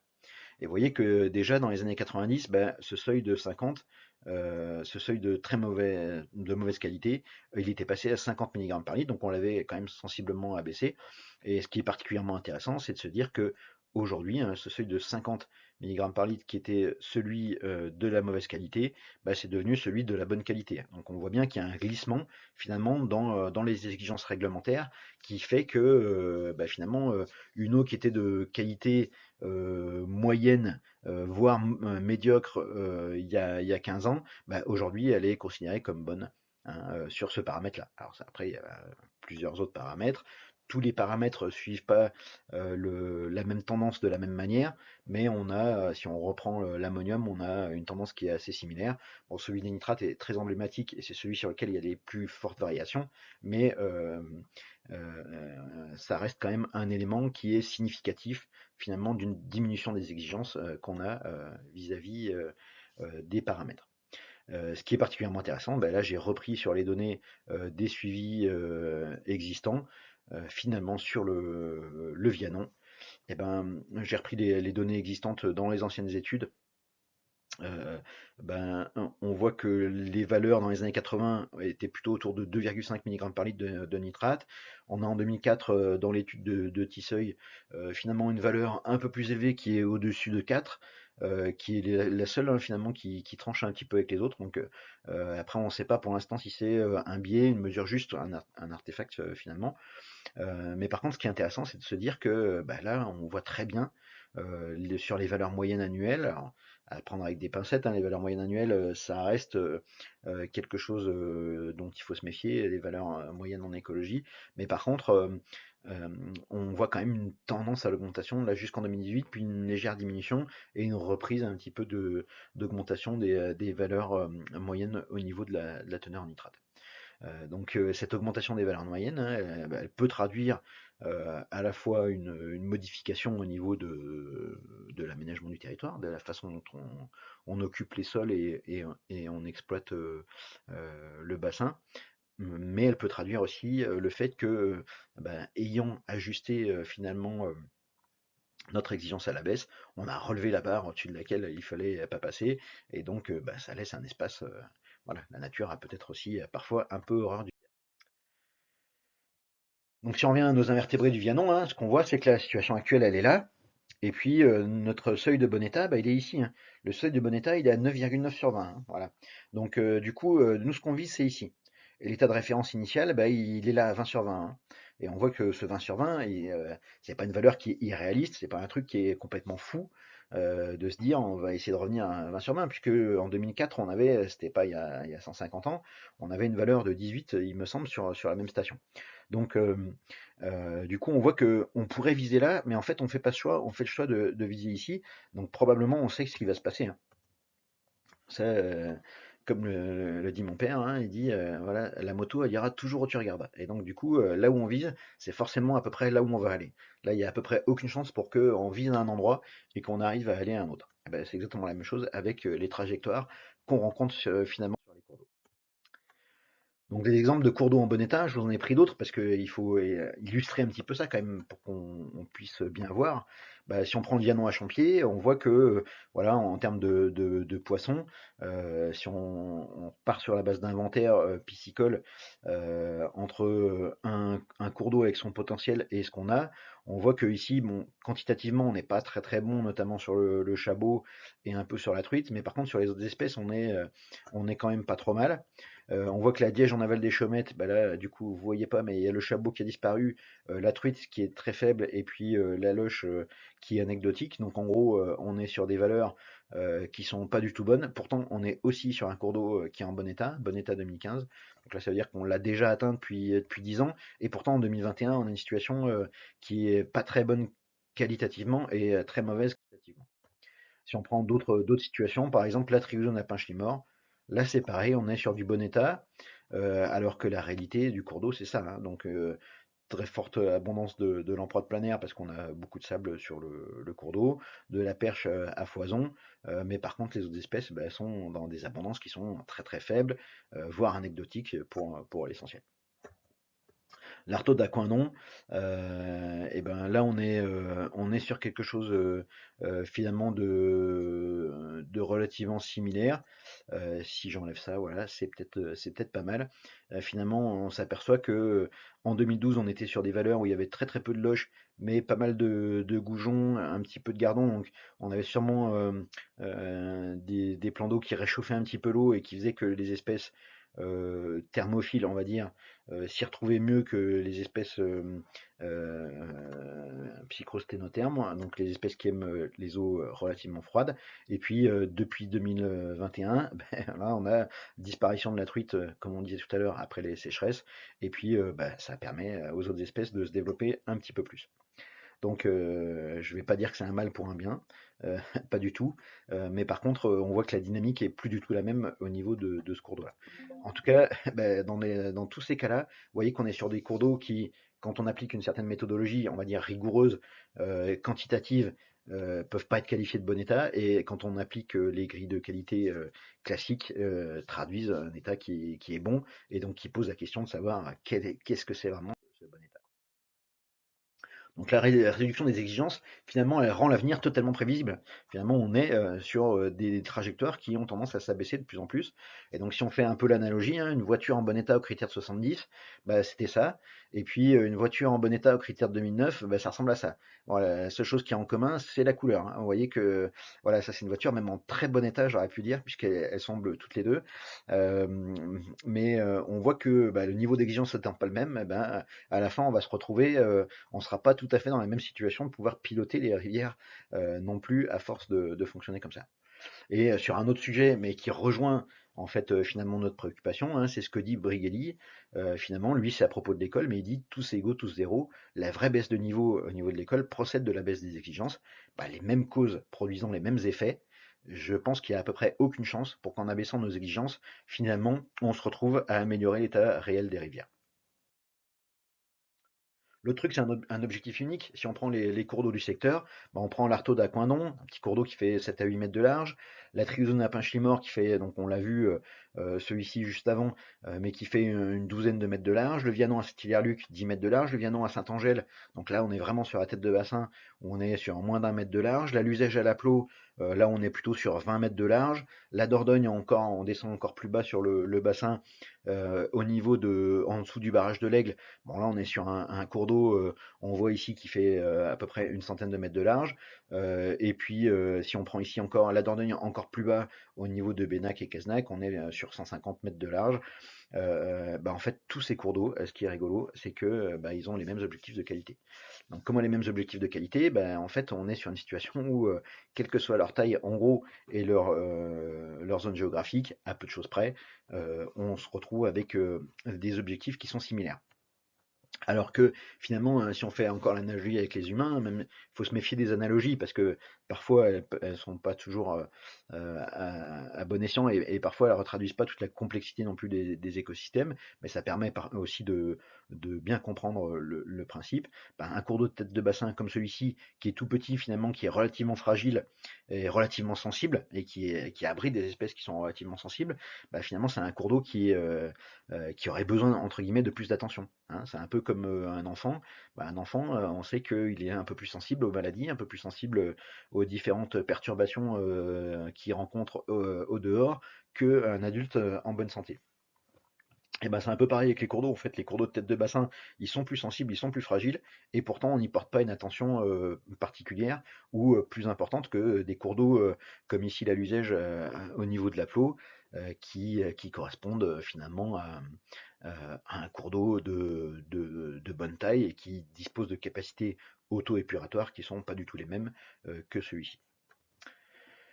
Donc ça, c'est un peu ce que disait Einstein, hein. Tout le monde est un génie, mais si vous jugez un poisson à sa capacité à grimper un arbre, il vivra toute sa vie en croyant qu'il est stupide. Bah, c'est exactement la même chose, on prend toutes les rivières, et en fait, les rivières, on va leur demander toutes de passer le même examen. Donc pour passer le même, par mesure d'égalité, vous allez toutes passer le même examen. Allez-y. Et donc, on va regarder si vous grimpez bien à l'arbre. Ben, il y en a qui vont peut-être bien arriver à grimper à l'arbre, et puis il y en a qui vont pas y arriver. Voilà, probablement parce qu'ils sont pas outillés pour. Et donc, dans les cours d'eau, c'est pareil. On a certains cours d'eau qui vont avoir aucun mal à atteindre le bon état, et puis d'autres pour lesquels ce sera déjà très. Donc, cet objectif unique, hein, plus la réduction des exigences qu'on a envers les cours d'eau, c'est ça qui sont des moteurs importants de banalisation.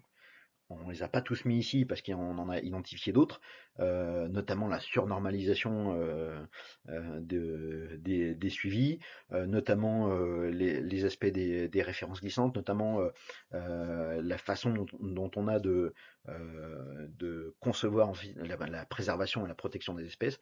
Mais en tout cas, ce qu'on sait, c'est que réduire les exigences et se donner un objectif unique, finalement, c'est supprimer les spécificités et donc laisser les très bons cours d'eau se dégrader. Finalement, ça produit de la médiocrité. Voilà.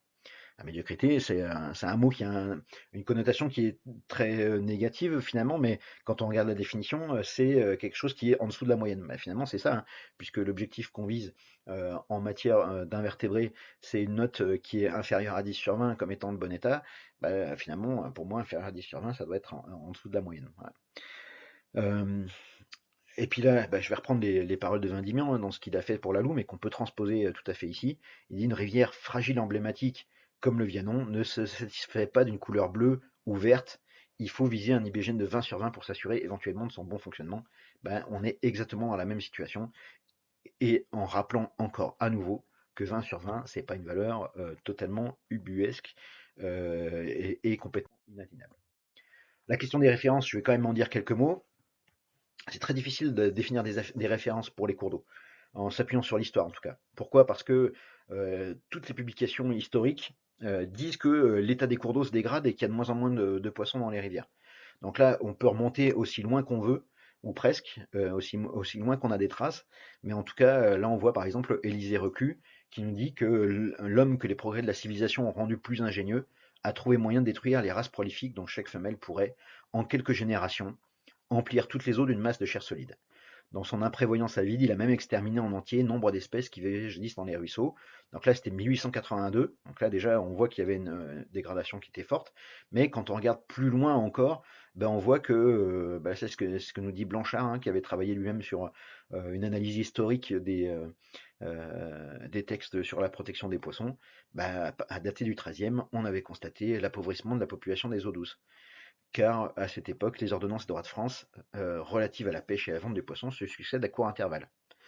Beaucoup d'entre elles sont motivées sur la diminution et le renchérissement progressif du poisson. Donc vous voyez que finalement, on se retrouve avec une situation où là, Saint-Louis, c'était 1258. On a une situation où ça fait 800 ans que finalement la mémoire collective nous dit que les stocks de poissons s'effondrent. Donc il y a probablement une part qui est vraie. En tout cas, on sait que depuis la révolution industrielle et depuis qu'on fait des mesures depuis les années 70, on voit qu'il y a une réalité, mais il y a probablement aussi une part dans laquelle il est très difficile finalement de savoir quelle est la part de réalité par rapport à la part finalement de mémoire collective ou de croyance. Donc ça, c'est d'autant plus difficile, hein, de définir ces références, qu'on voit que c'est difficile de s'appuyer sur le passé. Et puis après, quel passé? Jusqu'où est-ce qu'il faudrait remonter? Ça, c'est une grosse question, hein, qui est pas vite répondue, et qui sera pas vite répondue, en tout cas, hein, pour paraphraser des youtubeurs. Mais ce qu'on voit, c'est qu'en plus, ces références, il existe ce qu'on appelle les références glissantes. Donc là, c'est un concept qui a été déterminé par Pauly, hein, Daniel Pauly, que j'ai cité tout à l'heure aussi, qui dit que finalement nos relations avec la nature s'ajustent en fonction des générations. Et on voit très bien ça sur l'anguille. Quand on a travaillé sur l'atlas des poissons du Limousin avec Stéphane Petitjean de la Fédé, ce qu'on voit, c'est des échanges de courriers entre les citoyens, les maires, le département. À l'époque, il n'y avait pas toujours. Les fédérations de pêche ont été créées début du 20e, en tout cas les APPMA pour certaines au début du 20e. Et donc, du coup, avant, en fait, c'était le département qui s'occupait de la gestion de la pêche. Et donc, ce qu'on voit sur l'anguille, c'est que, en fait, à la fin du 19e, elle commence à disparaître. Et donc là, la disparition de l'espèce est anormale. Et donc là, il y a des gens qui se mobilisent pour son retour.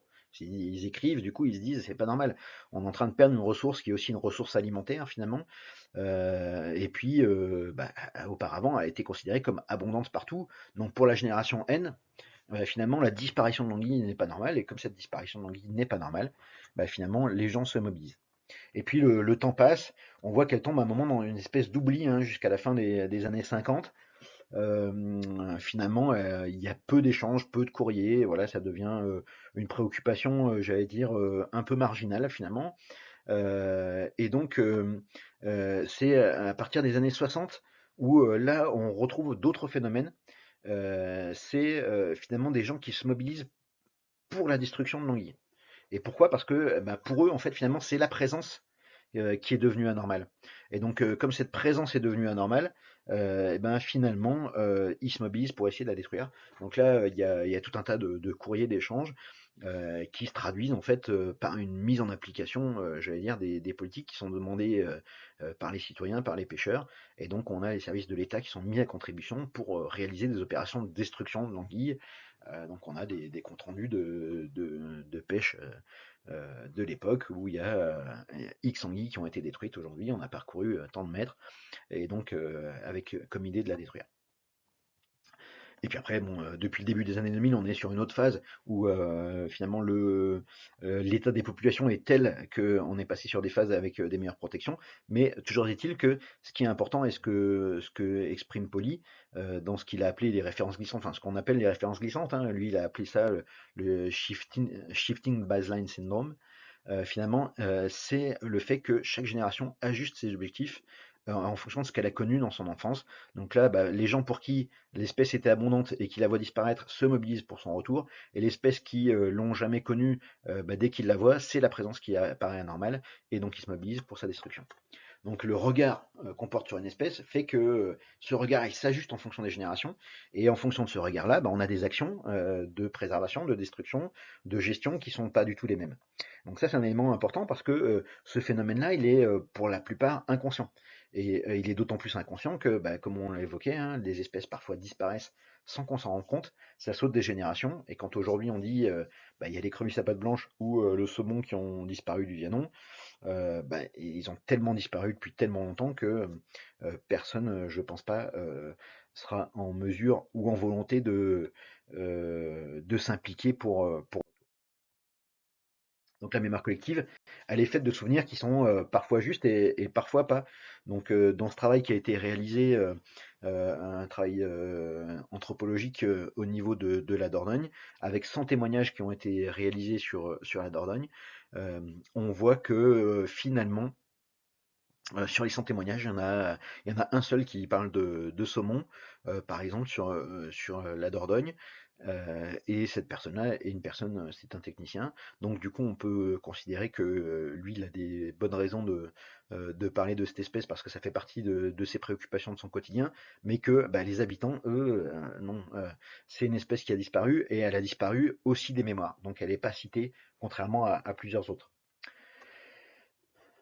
Un autre exemple de mémoire collective qui parfois nous joue des tours, hein, c'est que je pense que tout le monde a entendu parler de cette histoire des ouvriers qui avaient écrit que dans leur contrat, qu'il ne fallait pas qu'ils mangent du saumon plus de 3 fois par semaine, etc. Donc cette histoire, on l'a beaucoup entendue en Corrèze, on l'a beaucoup entendue dans d'autres endroits, et en fait, ce qui est étonnant, c'est quand on a fait l'atlas, ben, on n'a retrouvé aucune trace de documents écrits qui attesteraient de la véracité de, de ce témoignage. Et donc, du coup, ce qui est intéressant, c'est que dans cette publi de Thibaut et Reneni, finalement, on retrouve cette même croyance, cette même j'allais dire superstition, je sais pas, mais en tout cas, on retrouve cette idée-là qu'il fallait pas que les ouvriers mangent trop de saumon, et aussi disent que en faisant des recherches, bah, ils n'ont jamais trouvé non plus de traces écrites de ça. Donc, soi-disant qu'une trace écrite existe, hein, parce que l'histoire est presque toujours la même. C'est ça qui est intéressant, hein, selon les territoires, on est parfois sur des territoires géographiques qui sont très différents, et pourtant l'histoire est presque toujours la même. Ben, on voit qu'on ne trouve pas de traces de cette histoire-là. Donc ça veut dire que probablement c'est quelque chose qui est rentré dans la mémoire collective, qui témoigne aussi de l'importance que pouvait avoir le saumon à l'époque, y compris en termes de ressources alimentaires, mais qui finalement n'est pas avéré par des faits, ou en tout cas il est très, très difficile de remettre la main dessus. Bon, d'autres travaux récents, hein, j'en parlais tout à l'heure, mais quand on a travaillé sur la haute vallée de la Dordogne avec des étudiants de BTS qui ont fait une petite enquête au niveau du territoire, bah, le saumon et l'anguille ne sont pas cités comme des espèces ayant colonisé les cours d'eau de la Viège, de la Trizoune, du Vianon, etc. Alors que ces espèces, elles ont été présentes. L'anguille, probablement, comme on le disait tout à l'heure, hein, jusque dans les années 80, ben, pourtant, ils sont pas du tout cités, c'est-à-dire que même par les pêcheurs les plus anciens, il y a la mémoire de ces espèces a été entre guillemets partiellement perdue parce que quand on en parle, bah, les gens se disent ah oui c'est vrai, quand j'étais petit effectivement peut-être des fois on y allait, mais ça fait tellement longtemps que l'espèce a disparu que finalement elle finit par s'effacer des mémoires, donc des préoccupations et donc des objectifs en matière de restauration.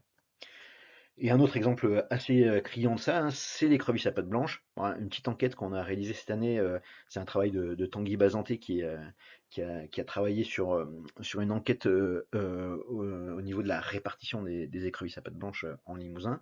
Et donc cette enquête comprenait aussi une interrogation d'un certain nombre de gens qui se sentaient concernés par ça.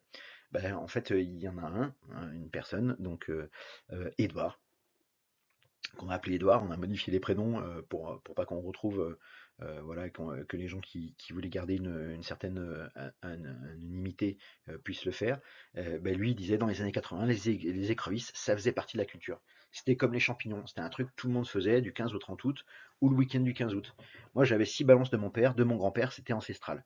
Donc du coup, bah, lui, il dit, voilà, à l'époque, c'était ça faisait partie de la culture. Ça faisait partie de la préoccupation aussi des gens. Bah, on savait qu'au 15 août, on allait pêcher les écrevisses avec les enfants, avec les petits-enfants. Et donc, il y avait aussi un lien social, un lien intergénérationnel qui se faisait au travers de cette espèce. Ah bah là, l'espèce, la pêche est interdite depuis quelques décennies maintenant. L'espèce est dans un état de dégradation qui est très avancé, hein, puisqu'on n'en trouve presque plus. Elle a presque disparu d'une grande partie du territoire. Et finalement, ce qu'on voit, c'est que bah, le lien social a disparu aussi. Et donc, du coup, comment on va faire pour mobiliser des gens et mobiliser aussi des moyens financiers pour préserver une espèce finalement à laquelle plus personne s'intéresse parce qu'il n'y a plus de lien social, et ben ça paraît effectivement très compliqué. Donc les personnes qui se mobilisent, hein, c'est celles qui ont la conscience d'une perte. Les personnes qui n'ont pas conscience d'une perte, elles ne se mobilisent pas. Et finalement, c'est ce qu'on trouve dans cette enquête. Dans cette enquête, qu'est-ce qu'on voit? C'est que les personnes de moins de 40 ans, en gros, elles se sont pas mobilisées, personne de moins de 40 ans a répondu. Pourquoi? Parce que ces gens-là ne se sentent pas concernés par quelque chose sur les crevisses à pattes blanches.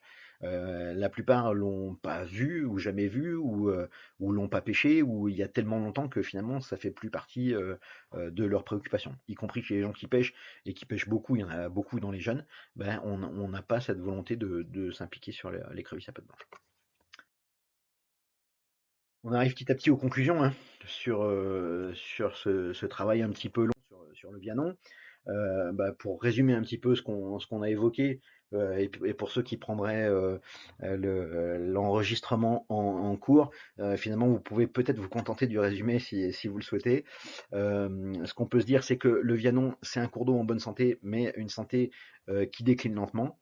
Ce qu'il faut retenir aussi, je pense, c'est que les écosystèmes sont des milieux qui sont en équilibre dynamique permanent, hein, qui fluctuent en permanence. Et c'est pas une trajectoire qui est toujours rectiligne. La trajectoire, elle est jamais rectiligne. Et c'est ça qui rend aussi difficile l'approche des tendances sur le long terme. Donc voilà, c'est ce que je viens de dire. Dans le contexte, les études qui sont réalisées bah, localement, en tout cas pour ce qui concerne ce cours d'eau, par la PPMA, par la Maison de l'eau et de la pêche, par Haute-Corrèze Communauté, par le lycée agricole de Haute-Corrèze, finalement, sont de première importance parce que toutes ces données, toute cette dynamique vraiment très forte qui existe au sein du territoire, elle est fondamentale pour arriver à objectiver, pour arriver à comprendre ce qui se passe. Et donc, à partir du moment où on comprend, bah, on est en meilleure situation pour pouvoir prendre les bonnes décisions. Après, ça ne veut pas dire qu'on va y arriver, mais en tout cas, ça veut dire qu'on est en meilleure situation en ayant des données sur l'ensemble du bassin qu'en ayant une seule donnée sur la partie la plus aval, ou celle où il y a le moins d'habitation et le moins d'usage en plus. D'où l'importance aussi de l'histoire, hein. Les connaissances qu'elle apporte, les plus fortes trajectoires du Vianon pourraient remonter en fait à des moments où on ne sait pas exactement ce qui s'est passé. Mais en tout cas, au début du XXe et dans les années 50, c'est-à-dire au moment de l'avènement de la société industrielle et puis plus tard de la construction des grands ouvrages, qui ont été les premiers éléments finalement qui ont beaucoup fractionné les cours d'eau et beaucoup structuré du coup les cours d'eau. Et ben en fait, il s'est probablement passé ici des choses, mais ces choses-là, on n'a pas d'éléments, pas de données objectives qui permettent de les voir et de les comprendre. Donc on est contraint finalement d'essayer de comprendre a posteriori ce qui s'est passé. Et l'histoire est vraiment importante, et ça c'est ce que dit Auguste Comte. Nul ne peut exceller dans une science si on n'a pas d'abord étudié son histoire spécifique.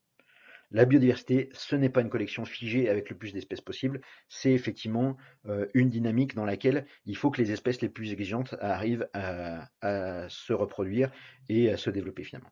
Et donc pour préserver la biodiversité, il faut donner les conditions nécessaires au développement de toutes les espèces. Voilà. Pour demain, quelle solution? Ce serait prétentieux et d'être exhaustif hein, en termes de solutions.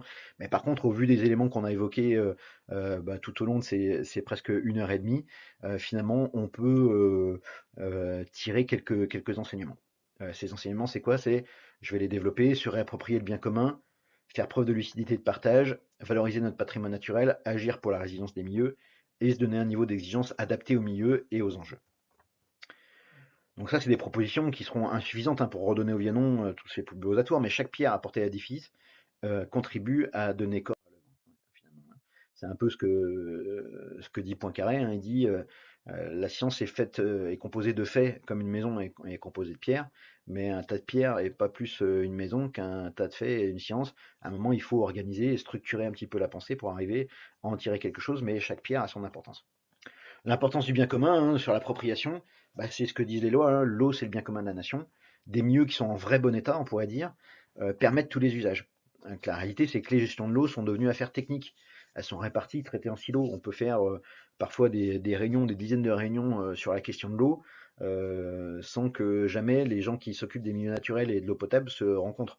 Alors, parfois ça arrive, mais c'est pas forcément toujours le cas. Et en l'occurrence, on voit que bah, ce traitement technique dans lequel les citoyens n'ont pas tellement leur mot à dire, finalement permet de résoudre un certain nombre de problèmes techniques, mais permet pas de résoudre des problèmes qui sont aussi pour certains des problèmes politiques, qui sont qu'est-ce qu'on veut faire des milieux naturels, qu'est-ce qu'on veut faire de notre territoire et comment on veut l'aménager. C'est d'autant plus le cas que les espèces disparaissent des rivières, demain des mémoires et après-demain des préoccupations. Donc l'eau, elle nous concerne tous de près ou de loin, sur le partage des connaissances, le débat, la reconnexion à la nature. Voilà, dans le cadre de cette présentation, il y a eu une animation qui a été réalisée avec des élèves finalement du centre de loisirs. On s'aperçoit que la plupart des élèves, dans une zone qui est quand même très rurale, la très grande majorité n'ont jamais soulevé un caillou pour regarder les petites bêtes qu'il y avait dessous et avoir la curiosité finalement de voir ce qu'il y avait comme bestiole au fond des rivières. Donc ça c'est toujours pareil, si les enfants bah, n'ont pas de lien, pas de contact avec la nature, et que finalement les seuls contacts qu'ils ont avec la nature, c'est au travers d'un écran, je ne suis pas sûr qu'on arrivera à protéger les espèces de notre territoire. Et pourquoi je dis ça, c'est que quand on regarde, euh, pour prendre le cas de mes enfants qui sont au collège, l'année dernière ils avaient un oral à faire en matière de entre guillemets d'écologie sur une espèce. Bah, en fait, quand j'ai interrogé sur voilà qu'est-ce qu'ils ont pris vos amis comme espèce, ben on retrouve les bêtes mignonnes quoi. On retrouve de l'écureuil, du pandarou, on retrouve des ours polaires, on retrouve des éléphants, on retrouve tout ça, mais on ne retrouve pas la truite fario, qui est aussi une espèce qui est quasi menacée sur le territoire. On ne retrouve pas les vers de terre, qui ont pourtant un rôle fondamental dans la vie des sols et qui sont eux aussi très mal en point. Donc on voit que bah, l'appropriation, elle existe, elle se fait hein, avec la nature, mais elle se fait sur des espèces qui sont pour la plupart à plusieurs centaines de kilomètres et qui sont aussi menacées, donc il faut aussi s'en préoccuper bien sûr, mais par contre qui ne sont pas forcément des espèces locales, et donc comment on perd ce lien finalement avec notre territoire, eh ben, ce sera difficile de mobiliser les gens sur ce territoire-là pour arriver finalement à repartir sur une trajectoire plus positive, il me semble. L'autre chose, bah, c'est avoir la lucidité de voir les problèmes, le courage de les régler. Bon, je prends l'exemple de l'étang de Charneuve, hein, puisque c'est un étang qui appartient à la PPMA locale, qui est un site qui est magnifique, mais qui pose des problèmes de réchauffement et de continuité écologique. Donc là, bon, avec la PPMA, du coup, c'est avec une autre casquette, mais on est en train d'essayer de se préoccuper de savoir comment on va pouvoir finalement régler ces deux problèmes, parce que on a vu que le boucheron est déjà pas forcément en super forme au niveau truite et très mal en point côté Chabot. Mais si en plus de ça, finalement, ce plan d'eau contribue à réchauffer l'eau et limite la continuité, quand bien même on a hérité de cette situation, ça veut dire qu'il faut qu'on puisse arriver à faire en sorte de régler le problème. Toute la difficulté, en fait, hein, est que bah, cet étang, il est parfaitement il respecte parfaitement la réglementation. Donc ça veut dire que pour arriver à régler le problème, bah là il va falloir aller plus loin finalement que les exigences réglementaires. Et ça, on va y revenir juste un peu après. Donc là c'est des données 2022, on voit que voilà le chabot a disparu en dessous de l'étang, la truite est très très mal en point, la loche aussi, il n'y a que le verron bah, qui lui, voilà c'est une espèce un peu moins sensible, il arrive bien à se développer en dessous du plan d'eau, il n'a pas trop de soucis. Ça veut dire aussi que les solutions techniques, elles peuvent être que situationnelles. C'est-à-dire, on identifie un problème à un endroit donné, et après, ce problème-là, on va essayer de le régler, hein. Donc, il y a la question politique, c'est les enjeux un petit peu à grande échelle, comment on les règle, et puis après, il y a les enjeux techniques, voilà, qui, eux, sont situationnels. Donc là, Au niveau de eh ben, en fait, c'est un élément, il faut pouvoir le regarder en face et se dire, bah voilà, on essaie de le régler. Comment? C'est pas forcément évident, mais en tout cas, il faut essayer. Rendre les milieux résilients, bah ça c'est un complément indispensable aux actions de restauration. La résilience, hein, c'est penser le long terme et les capacités du milieu à faire face aux problématiques. Donc là, on va reparler de la question de la continuité écologique, mais par exemple, ça c'est des travaux qui ont été faits par la Fédération de pêche en 2014 sur le ruisseau de Chastanier, qui est un affluent de l'Ambouérim, et donc qui est un affluent du Vianon, un sous-affluent du Vianon. Ben, ce cours d'eau qui, sur la route communale était pas franchissable pour les poissons, finalement a été rendu franchissable, donc il y a eu un défractionnement du cours d'eau qui a porté ses fruits, puisqu'on voit qu'il y a des poissons qui passent. Autre exemple, la Roubigne. Donc on l'a vu tout à l'heure, ce petit cours d'eau qui est un affluent du ruisseau du Battu, qui est lui-même un affluent du Vianon. Ben en fait là, pareil, on avait au milieu d'un champ une buse qui permettait le passage des bêtes d'une parcelle à une autre, donc qui a un intérêt, mais finalement qui crée quand même un obstacle à la continuité pour la faune. Bon, bah, vous voyez que cet ouvrage a été ici supprimé, et puis d'autres éléments, un passage à gué a été fait pour que finalement les vaches puissent passer dans des bonnes conditions. Bah, par contre, bah, après l'effacement de l'ouvrage, ce qu'on a retrouvé, c'est quoi? C'est la présence de chabots, et on a retrouvé aussi la première année une augmentation de la densité truite. Donc on voit que ces effets qui ont été conduits par l'intercommunalité, ils sont très positifs, et ils permettent au milieu finalement de trouver lui-même sa propre résilience. Finalement, c'est ça qu'on permet avec ça. Voilà, il faut se dire que, pour parler du cas de la continuité, en Europe, il y a un obstacle à peu près tous les 740 mètres. Donc après, la continuité est passée parfois du côté du dogme d'un côté et d'un autre. Donc il faut toujours se méfier, hein. Comme j'ai dit tout à l'heure, les situations peuvent être que situationnelles, les réponses elles peuvent être que situationnelles. N'empêche qu'à un moment donné, quand on a créé sur toutes les rivières d'Europe, et je crois que c'est 800 000 obstacles, il me semble, en France, qui existent, finalement, un obstacle tous les 740 mètres de rivière, ben, je vois pas comment on pourrait considérer que ça n'a pas d'effet. Voilà, c'est impossible. On sait que le fractionnement des milieux, c'est une des premières causes de réduction de la biodiversité. Pourquoi? Parce que les espèces, elles ont du mal à circuler d'un endroit à un autre, que ce soit les poissons ou les autres, hein, l'effet du fractionnement, il est le même.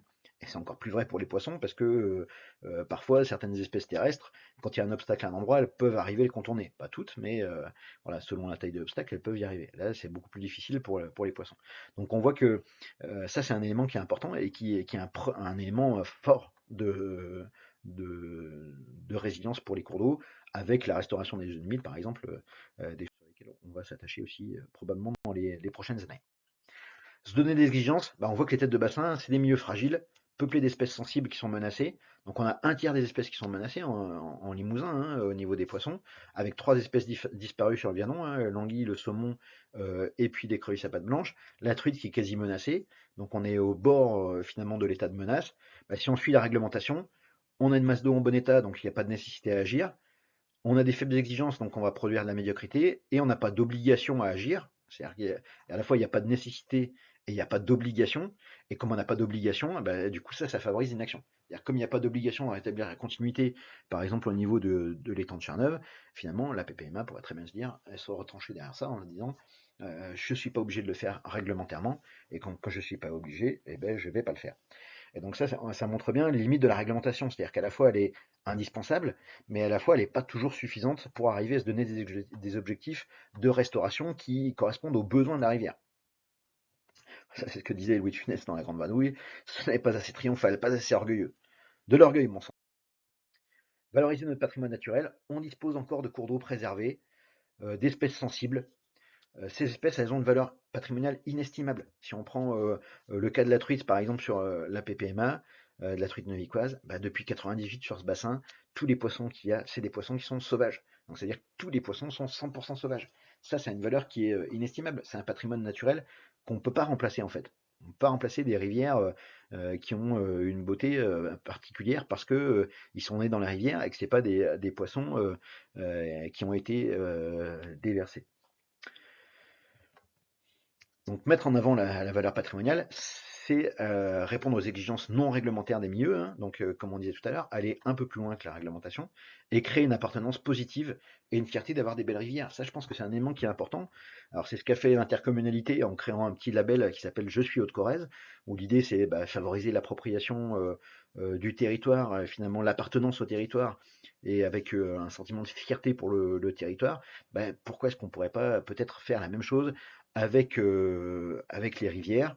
Alors peut-être avec un label de ce type, hein, type rivière sauvage, comme ça a été fait dans la Creuse avec un certain succès. Donc après, bon, chaque type de démarche ou chaque label a ses avantages, ses inconvénients. C'est juste une idée là pour ce soir, mais finalement, on pourrait se dire que on va essayer de valoriser ce patrimoine au travers d'un niveau d'exigence un peu plus important et qui crée aussi de l'appropriation finalement de la population par rapport à ça. Et donc, je me dis que moi, j'aimerais bien faire des rêves, faire des rivières d'une éminente valeur écologique. Et peut-être que c'est là-dessus qu'il faut qu'on puisse travailler tous ensemble dans les prochaines années. Et je finirai sur cette petite phrase de Charbonneau dans Le système et le chaos de 1973, qui dit que si la science et la technique, à force de recherche, de police et de milliards, arrivent à fabriquer des plages sans mazout et des rivières limpides, elle n'aura jamais fabriqué que ce qui existait au départ. Et donc, il faut toujours avoir ça à l'esprit quand on veut travailler à la fois sur la restauration des milieux après avoir procédé à leur destruction.